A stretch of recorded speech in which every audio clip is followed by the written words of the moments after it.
Hi friends, இந்த வீடியோவில் multi channel neural recording body area நெட்ஒர்க்ஸில் நம்ம 5th யூனிட்ல இது ஒரு லாஸ்ட் டாபிக் மாதிரி. ஸோ இம்பார்ட்டன்ட் டாபிக்ஸ் நம்ம போட்டிருக்கிறதுல இது லாஸ்ட் டாபிக் மாதிரி போட்டிருப்போம். So multi channel neural recording படிச்சிட்டிங்கன்னா அதோட 5th லெசன் ஓரளவு கவர் பண்ணிடலாம். தென் நம்ம 3rd லெசன் அண்ட் 2nd லெசனுக்கு மூவ் ஆன் பண்ணிடலாம்.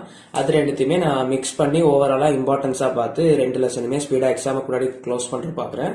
ஸோ இப்போ மல்டி சேனல் நியூரல் ரெக்கார்டிங்னா என்னன்னு பார்க்கும்போது, ஸோ இதுக்கும் நான் வந்து அவுட்லைன் மாதிரி கொடுத்துருக்கேன். நோட்ஸ் வேணும்னா வாட்ஸ்அப்பில் ஆல்ரெடி சென்ட் பண்ணியிருக்கேன். அண்ட் நீ வேணும்னாலும் அந்த நோட்ஸ் ரெஃபர் பண்ணிக்கோங்க, வேணும்னா அதில் ஜாயின் பண்ணிட்டு கேட்டுக்கோங்க. ஸோ சேனல் லிங்க் வந்து வாட்ஸ்அப் குரூப் லிங்க் வந்து நம்ம சேனல் டிஸ்கிரிப்ஷனில் இருக்கு. ஸோ சேனலோட டிஸ்கிரிப்ஷனில் இருக்கு, வீடியோ டிஸ்கிரிப்ஷன் கிடையாது. So then multi channel neural ரெக்கார்டிங்னா என்னன்னு பார்க்கணும். அதில் என்னெல்லாம் காம்பனன்ட்ஸ் இருக்கு, டெக்னிக்கல் சேலஞ்சஸ் என்ன. ஸோ இது நமக்கு பேசிக்காவே நம்ம பிசிஏல படிச்சிருந்தீங்கன்னா நீங்க அந்த கதையை எழுதிடலாம். So multi channel neural recording. So neural recordings நம்ம நான் இன்வெசிவ், இன்வெசிவ் அப்படி நிறைய techniques படிச்சிருப்போம்ல.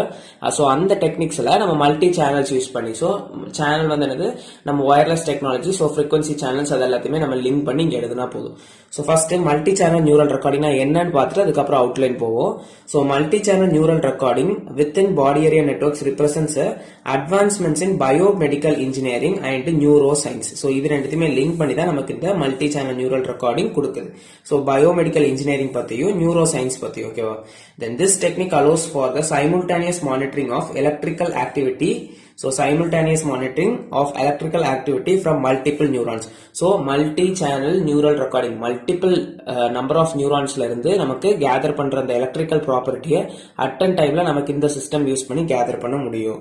Providing a comprehensive understanding of brain function and facilitating numerous medical applications. So இதனால நமக்கு பிரெயினோட ஆக்டிவிட்டி பத்தியும் பிரெயின் எப்படி ஃபங்க்ஷன் ஆகுதுன்றது தெரிஞ்சுக்க முடியும். இதை வச்சு வேரியஸ் அப்ளிகேஷன்ஸ் நமக்கு பார்க்க முடியும்.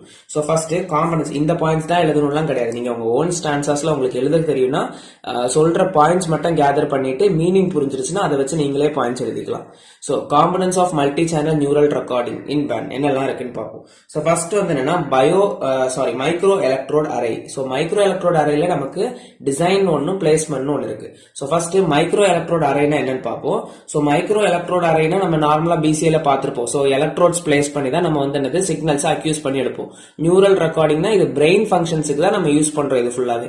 அப்போ எலக்ட்ரோட்ஸ் யூஸ் பண்ணுவோம், மைக்ரோ எலக்ட்ரோட்ஸ் யூஸ் பண்ணுவோம். இதெல்லாம் செமி இன்வசிவ் டெக்னிக்ஸ்ல நம்ம பார்த்திருப்போம். ஸோ மைக்ரோ எலக்ட்ரோட்ஸ் நம்ம எதுக்கு யூஸ் பண்றோம்னா லைக் ஃபிக்ஸ் பண்ணி சிக்னல்ஸ் அக்யூஸ் பண்றதுக்கு வேண்டி பிளேஸ் பண்ணக்கூடிய ஒரு எலக்ட்ரோட். நம்ம எப்படி சென்சார்ஸ் பிளேஸ் பண்றோமோ அதே மாதிரி நியூரல் சிஸ்டம்ல நம்ம வைக்கக்கூடிய ஒரு எலக்ட்ரோட் தான் இந்த மைக்ரோ எலக்ட்ரோட். அப்ப அதுல டிசைன் பார்த்தோம்னா இது எப்படி இருக்கும்னா இதுல அரையா இருக்கும். ஸோ ஒரு கிரிட் மாதிரி இருக்கலாம், அதுல நிறைய பின்ஸ் இருக்க மாதிரி இருக்கும், அப்படிலாம் இருக்கலாம். ஸோ இது வந்து மல்டிபிள் ஃபைன் எலக்ட்ரோட்ஸ் இருக்கும். இது எதுக்கு யூஸ் பண்றோம்னா to record the electrical signals, okay, from individual neuron or group of neurons. அதுல இருந்து நமக்கு சிக்னல்ஸ் எடுக்கிறதுக்கு வேண்டி இந்த எலக்ட்ரோட்ஸ் யூஸ் பண்றோம். அதோட டிசைன் எப்படி இருக்குன்றத பார்த்தோம்னா இப்படிதான். எனக்கு மல்டிபிள் ஃபைன் நியூரான்ஸ் இருக்கும், ஓகேவா. சோ இதுல யூஸ் பண்ணக்கூடிய மெட்டீரியல்ஸ் எப்படி இருக்கும்னா either silicon, platinum or flexible polymers இதெல்லாம் யூஸ் பண்ணிருப்போம். The next placement. அப்போ இந்த எலக்ட்ரோட் இருக்கு, அது எப்படி நம்ம பிளேஸ் பண்றோம்ன்றது ரொம்ப முக்கியம். சோ பிளேஸ்மெண்ட்ஸ் பார்த்தோம்னா பேஸ்ட் ஆன் அப்ளிகேஷன் நமக்கு வந்து பிரெயினோட கார்டெக்ஸ் ரீஜன், அதாவது intra cortex region, invasive techniques, நான் இன்வெசிவ் டெக்னிக்ஸ் நம்ம படிச்சிருப்போம். அது எல்லாமே இந்த பிளேஸ்மெண்ட்டுக்கு கீழே கொண்டு வரலாம். ஸோ நம்ம இன்வெசிவ் டெக்னிக்ல எப்படி பிளேஸ் பண்ணுவோம், நான் இன்வெசிவ் டெக்னிக்ல எப்படி பிளேஸ் பண்ணுவோம். நான் இன்வெசிவ்னா வேற ஒன்றும் இல்லை, ஜஸ்ட் நம்மளோட ஸ்கேல்ப் ரீஜன்ல நம்மளோட மண்டைக்கு மேலே வைக்கிறது தான் நான் இன்வெசிவ். இன்வெசிவ்னா நம்மளோட பிரெயின்ல அந்த கர்வி ரீஜன்ஸ் இருக்கும் இல்ல, கார்டெக்ஸ் ரீஜன்ஸ், அதுல பிளேஸ் பண்றது. செமி இன்வெசிவ்னா ஸ்கல், மண்டை ஓட்ல வந்து நம்ம பிக்ஸ் பண்றது, ஓகேவா. சோ அதெல்லாம் வச்சு நீங்க இது ஓரளவு எழுதிடலாம். இது நம்ம பிசிஏல வர அதே கான்செப்ட் தான். தென் நெக்ஸ்ட் போவோம். ஸோ நெக்ஸ்ட் வந்து சிக்னல் அக்யூசேஷன் சிஸ்டம்ஸ். ஸோ பேசிக்காவே நம்ம இசிஜி அங்கே படிச்சிருந்தீங்கன்னா அது 4 ப்ராசஸ் பார்த்துருப்போம். ஃபர்ஸ்ட் ஒரு சிக்னலை வந்து நம்ம 20 எலக்ட்ரோட் சிஸ்டம் வச்சு சிக்னல்ஸை கெட் பண்ணிட்டு அந்த சிக்னல் அக்யூஸ் பண்ணி எடுப்போம். தென் அதை வந்து என்னது ஒரு ஆம்பிளிஃபயர் ஆர் ஃபில்டர்ஸ்ல யூஸ் பண்ணி நாய்ஸ் எல்லாத்தையுமே ரிமூவ் பண்ணிட்டு லோ சிக்னல் ஃப்ரீக்வன்சியை வந்து ஹை ஃப்ரீக்வன்சி சிக்னல்ஸுக்கு மாத்துறதுக்கு ஆம்பிளிஃபயர் யூஸ் பண்ணிருப்போம். தென் அந்த ஆம்பிளிஃபயர்ல இருந்து நம்ம டிஜிட்டலைசேஷன்ஸ் பண்ணிருப்போம். சிஆர்ஓல யூஸ் பண்ணி அந்த சிக்னல்ஸ் வேணும் அப்படி இல்லைன்னா ஒரு கம்ப்யூட்டர்ல டிஸ்பிளே பண்ணணும்னா அதுக்கு ரிலேட்டடான ப்ரொசீஜர்ஸ் கொடுக்கும். ஸோ அதுதான் இங்க எழுத போறோம். சிக்னல் அக்யூசேஷன் சிஸ்டம்ல ஃபர்ஸ்ட் ஆம்பிளிஃபிகேஷன்ஸ். ஸோ நம்ம ஆல்ரெடி நம்ம எலக்ட்ரோட்ஸ் பிளேஸ் பண்ணி சிக்னல்ஸை கெட் பண்றோம், அதுதான் சிக்னல் அக்யூசேஷன் சிஸ்டம். அதுல ஆம்பிளிஃபிகேஷன்ஸ்னா பர்டிகுலரா என்னன்னா வீக் சிக்னல்ஸை ஸ்ட்ராங் சிக்னலா கன்வெர்ட் பண்றதுக்கு யூஸ் பண்றது ஆம்பிளிஃபிகேஷன். தென் டிஜிட்டலைசேஷன்ஸ்னா நம்ம either computer or CRO or chart drivers use பண்ணி நமக்கு என்ன பெர்ஸ்பெக்டிவ் ஆஃப் அவுட்புட் வேணுமோ அதுல நம்ம டிரைவ் பண்ணி எடுக்கிறது தான் digitalisations. Then next wireless communication modules. அப்ப நம்ம இங்க என்னது பேண்ட் யூஸ் பண்றோம், வயர்லெஸ் கம்யூனிகேஷன் மாடியூல்ஸ் தான் யூஸ் பண்றோம். டேட்டா டிரான்ஸ்மிஷன் நடக்கும், பவர் வந்து எஃபிஷியன்சியா இருக்கும். ஸோ பவர் வந்து கண்டிப்பா லோ பவர் கன்சியூம் பண்ற மாதிரி தான் நம்ம ஒரு டிவைஸ் எடுப்போம். அப்ப நம்ம யூஸ் பண்ணக்கூடிய சிஸ்டம் வந்து ஓவராலா பவர் வந்து மினிமைஸ்டு பவர் கன்சம்ஷன் தான் இருக்கும். ஸோ தட் பேட்டரி லைஃப் வந்து லாங்கர் டைம் இருக்கலாம், எனர்ஜி ஹார்வெஸ்டிங் சிஸ்டமும் லாங்கர் டைம் இருக்கும். தென் அதே மாதிரி டேட்டா டிரான்ஸ்மிஷன்னா கலெக்டட் டேட்டாஸ் வந்து நமக்கு சிக்னல் அக்யூஸ் பண்ணி கெட் பண்ணக்கூடிய டேட்டா வந்து நம்ம என்ன பண்ணணும், டிரான்ஸ்மிட் பண்ணணும். பேண்ட்ல வந்து என்ன பண்ணுவோம், ஆக்சுவலா அந்த டேட்டாவை கெட் பண்ணி அதுக்கு என்ன அப்ளிகேஷன் நடக்கணுமோ நம்ம செல்லுலார் நெட்வொர்க்ஸ் கூட கனெக்ட் பண்ணி சென்ட் பண்ணும். ஸோ டேட்டா டிரான்ஸ்மிஷன் வந்து வயர்லெஸ் கம்யூனிகேஷன் மாடல்ல இருக்கும். அப்போ wireless technology Zigbee, wifi, Bluetooth அது எல்லாத்தையுமே கொஞ்சம் இன்வால்வ் பண்ணி எழுதிக்கோங்க. நெக்ஸ்ட் வந்து control processing unit. So control processing யூனிட்னா ஃபைனல் நம்மளோட கெட் பண்ணக்கூடிய அந்த டேட்டா டிரான்ஸ்மிட் ஆகக்கூடிய டேட்டா எல்லாத்தையுமே என்ன பண்ணணும், அக்ரிகேட் பண்ணணும். அதுதான் டேட்டா அக்ரிகேஷன்ஸ் எல்லாத்தையுமே வாங்கிக்கணும் கரெக்டா. So the CPU often integrated into a wearable device aggregates data from various sensors. So நம்ம நார்மலா இப்போ எலக்ட்ரோட்ஸ் தான் நமக்கு என்னது சென்சார்ஸ், அதுல இருந்து கெட் பண்ணக்கூடிய டேட்டாஸ் எல்லாத்தையுமே டிரான்ஸ்மிட் பண்ணி என்ன பண்ணுவோம், அதை ரிசீவ் பண்றோம், டேட்டா அக்ரிகேஷன்ஸ். ஓகே, அந்த வியரபிள் டிவைஸ்னா வியரபிள் டிவைஸ் ஏதாவது ஒரு அப்ளிகேஷனுக்கு என்ன டிவைஸ் யூஸ் பண்றோமோ அதுல வந்து நம்ம மொத்தத்தையும் இன்டகிரேட் பண்றது தான் இந்த சென்ட்ரல் ப்ராசஸிங் யூனிட். ஸோ அதை பேஸ் பண்ணி நமக்கு என்ன பண்ணலாம், அனாலிசிஸ் பண்ணலாம், எப்படி நம்மளோட பெர்ஃபார்மன்ஸ் அந்த நியூரல் சிக்னல்ஸ் நம்ம இங்க கெட் பண்றது என்னது, ஆக்சுவலா பாடி சிக்னல்ஸ் இல்ல நியூரல் சிக்னல்ஸ். அப்ப அந்த நியூரல் சிக்னல்ஸ் வேற ஒண்ணு நியூரான்ஸ், நம்ம பிரெயின்ல இருக்கக்கூடிய பேசிக் யூனிட். ஓகேவா, நம்ம செல்ஸ் மாதிரியே பிரெயின்ல இருக்கக்கூடியதான் நியூரான். அப்ப அதோட ஃபங்க்ஷன்ஸ் எப்படி இருக்கு, எலக்ட்ரிக்கல் பேராமீட்டர் எப்படி இருக்கு, தென் அதுல நாய்ஸ் இருக்கா, அது எல்லாத்தையுமே நம்ம அனலைஸ் பண்ண முடியும். தென் ஃபைனலா பார்த்தோம், இதுதான் டீடைல்டா நீங்க கொடுக்கணும். கொடுத்ததுக்கு அப்புறம் then applications in health care.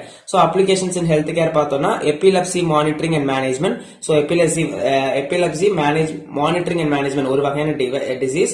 தென் அதுல வந்து என்னன்னா சேஷர் மானிட்டரிங் அண்ட் டிடெக்ஷன்ஸ். அதுல மானிட்டரிங் அண்ட் மேனேஜ்மெண்ட் வேற ஒன்றும் இல்லை, அதுல வந்து இது வந்து அந்த ஆன்செட் ஆஃப் த டிசீஸை வந்து என்ஷோர் பண்றதுக்கு வேண்டி மானிட்டர் பண்ணுவோம். தென் ட்ரீட்மெண்ட் அட்ஜஸ்ட்மெண்ட்ஸ். ஸோ நமக்கு எப்படி வந்து ட்ரீட்மெண்ட்ஸ் வேணுமோ பேண்ட்ல நமக்கு மோர் ஓவர் என்னது மோர் ஃபிளெக்சிபிள், மோர் அட்ஜஸ்டபிள், நமக்கு என்ன சினாரியோஸ் வேணுமோ அது மாதிரி யூஸ் பண்ணிக்கலாம்.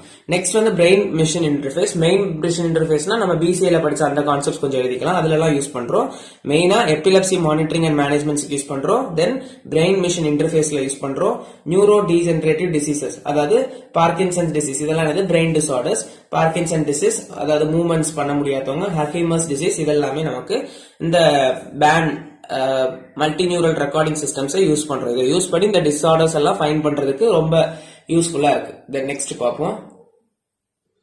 ஸோ நெக்ஸ்ட் வந்து டெக்னிக்கல் சேலஞ்சஸ். ஸோ கண்டிப்பா ஒரு சிஸ்டம் இருக்குன்னா அங்கே சேலஞ்சஸ் இருக்கும். அப்போ அது என்னலான்றதை பார்ப்போம். ஓவராலாவே நீங்க படிக்கக்கூடிய 5th லெசன்ல இருக்கக்கூடிய எல்லா கான்செப்ட்ஸ்க்குமே சேலஞ்சஸ், ப்ராசஸ் எல்லாமே ஒரே மாதிரி தான் இருக்கும். பட் ஸ்பெசிஃபிக்கா என்ன சேஞ்சஸ் பண்ணணும் அப்படின்றத சேஞ்ச் பண்ணி கம்பேர் பண்ணி படிச்சிட்டீங்கன்னா ஓவரால் எல்லாமே கதை தான். So next technical challenges, data management. அதே மாதிரி நமக்கு என்னது வயர்லெஸ் டெக்னாலஜிஸ், அதுவும் இல்லாம நமக்கு கண்டினியூஸ் மானிட்டரிங் பண்றோம். கண்டினியூஸ் மானிட்டரிங் பண்றோம்னா நிறைய டேட்டாஸ் கெட் பண்ணிட்டே இருக்கும். அப்ப அந்த டேட்டா எல்லாத்தையுமே ப்ராப்பரா மேனேஜ் பண்ணணும். Volume of data, real time processings, இது எல்லாத்தையுமே கரெக்டா மேனேஜ் பண்ணணும். Then biocompatibility and longevity. So biocompatibility என்னது, நம்ம இங்க வந்து நம்மளோட எலக்ட்ரோட்ஸ் நம்ம பிளேஸ் பண்றது எய்தர் நம்ம ஹியூமன் பாடிக்கு உள்ளேயும் பிளேஸ் பண்ணணும். அப்ப நமக்கு என்ன பண்ணணும், காம்பேட்டபிளா இருக்கணும். காம்பேட்டபிளா மேட்சிங், லைக் எல்லா கண்டிஷன்ஸுமே சாட்டிஸ்ஃபை பண்ணணும். ஸோ அதுக்கு யூஸ் பண்ணக்கூடிய மெட்டீரியல்ஸும் அதை வந்து பயோ காம்பேட்டபிளா இருக்கணும். தென் டியூரபிலிட்டி, அது லைக் மாய்ஸ்டர் கண்டக்டுக்கு வித்ஸ்டாண்ட் ஆகுமா, ஸோ நம்ம லிவிங் டிஷ்யூஸ்ல ஏதாவது ப்ராப்ளம்ஸ் ஃபேஸ் பண்ணுமோ அந்த மாதிரிலாம் ஃபைன் பண்ணணும்.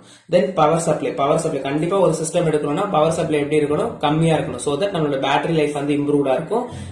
எனர்ஜி ஹார்வெஸ்டிங்கும் நடக்கும். எனர்ஜி ஹார்வெஸ்டிங்னா மோஸ்டா என்னன்னா, இப்போ நம்மளோட ஒரு அப்ளிகேஷனோட எனர்ஜி ஃப்ரீக்வன்சியோ எனர்ஜி லெவலோ நம்மளோட இப்போ பாடி டெம்பரேச்சர் அதெல்லாம் கொலைட் ஆகாம இருக்கணும். ஓகேவா. தென் security and privacy. So wireless technologies as usual நமக்கு என்ன இருக்கும், டேட்டா வந்து செக்யூர்டா இருக்கான்றது கேள்விக்குரியது. அப்ப அதுக்கு நம்ம என்ன பண்ணணும், டேட்டா என்கிரிப்ஷன்ஸ் யூஸ் பண்ணணும். ஸோ என்கிரிப்ஷன்ஸ்னா பாஸ்வேர்ட்ஸ், அப்புறம் வந்து எனக்கு டேட்டாஸை வந்து unknown languages, script, arithmetic algorithms, வேர்டிங்ல இருக்கிற நம்பர், அந்த மாதிரிலாம் நிறைய செக்யூரிட்டி ஃபீச்சர்ஸ், தென் பிரைவசி ப்ரோட்டோகால்ஸும் யூஸ் பண்ணணும். ஓகேவா? இதெல்லாம் நமக்கு வந்து technical challenges of BAN. Then next வந்து ஃபியூச்சர் ஸ்கோப். ஃபியூச்சர்ல வரக்கூடிய ஸ்கோப்ஸ் எப்படிலாம் இருக்கும் அப்படின்றத பார்த்தோம்னா, நமக்கு வந்து என்னது அட்வான்ஸ்ட் எலக்ட்ரோ டெக்னாலஜிஸ் இருக்கும். ஸோ தட் நமக்கு என்னது நானோ மெட்டீரியல்ஸ் அந்த மாதிரிலாம் யூஸ் பண்றதுனால நமக்கு சர்ஜிக்கல் மெத்தடே ரொம்ப சிம்பிளா இருந்துரும். ஃபிளெக்சிபிள் எலக்ட்ரானிக்ஸ் இதெல்லாம் யூஸ் பண்ணுவோம். Then artificial intelligence and machine learning techniques use பண்ணலாம். பேட்டர்ன் ரெகக்னைஸ் பண்றதுக்கு அடாப்டிவ் சிஸ்டம்ஸ் நமக்கு இது வழியா யூஸ் பண்ண முடியும். Then improved communication protocols, high bandwidth, அப்புறம் லோ பவர் கன்சம்ஷன்ஸ். ஸோ இதெல்லாம் கம்யூனிகேஷன்ஸ் ஓரியன்டா இருக்கக்கூடியது. ஓரளவு இந்த பாயிண்ட்ஸ் எல்லாமே ஜஸ்ட் பேஜஸ் ஃபில் பண்றது தான் இந்த பாயிண்ட்ஸ் எல்லாமே கொடுத்துருக்காது. ஓவராலா பாத்துக்கிட்டீங்கன்னா மல்டி சேனல் நியூரல் ரெக்கார்டிங்னா என்ன, அதுல என்ன ப்ராசஸஸ் ஆக்சுவலா நடக்குது அதை டீடைல்டா கொடுக்கணும்.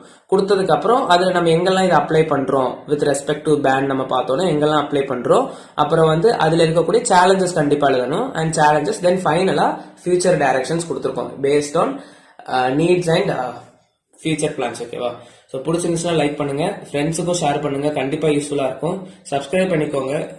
தேங்க்யூ. ஏதாவது டாபிக்ஸ் வேணும்னா கமெண்ட் பண்ணுங்க, நான் முடிஞ்ச அளவுக்கு ஸ்பீடா போஸ்ட் பண்றேன். எனக்கு அந்த டொமைன்ல நாலேஜ் இருந்துச்சுன்னா மட்டும். ஸோ எல்லாத்தையுமே நான் போஸ்ட் பண்ணிட்டு இருக்க முடியாது. ஸோ எனக்கு ஒன்று தெரியுதுன்னா அதை நான் ஷேர் பண்ணலாம். பட் நீங்க கேட்குற கமெண்ட்ஸ்ல சிலது எனக்கு தெரியலன்னா நான் அது எய்தர் இக்னோர் பண்ணிருப்பேன் ஆர்எல்ஸ் நான் பார்த்துருக்க மாட்டேன். அப்படியே தான் இருக்கும். ஓகேவா? ஸோ ஃப்ரெண்ட்ஸுக்கும் ஷேர் பண்ணுங்க. வாட்ஸ்அப் குரூப்ல ஜாயின் பண்ணிக்கோங்க. ஸோ தட் உங்களுக்கு ஏதாவது டைரக்டா வேணும் ஏதாவதுன்னா நீங்க அதுல ஷேர் பண்ணீங்கன்னா either I can respond or அதுல இருக்கக்கூடிய ஏதாவது ஒரு ஃப்ரெண்ட் உங்களுக்கு ரெஸ்பாண்ட் பண்ணலாம். ஓகேவா? So thank you.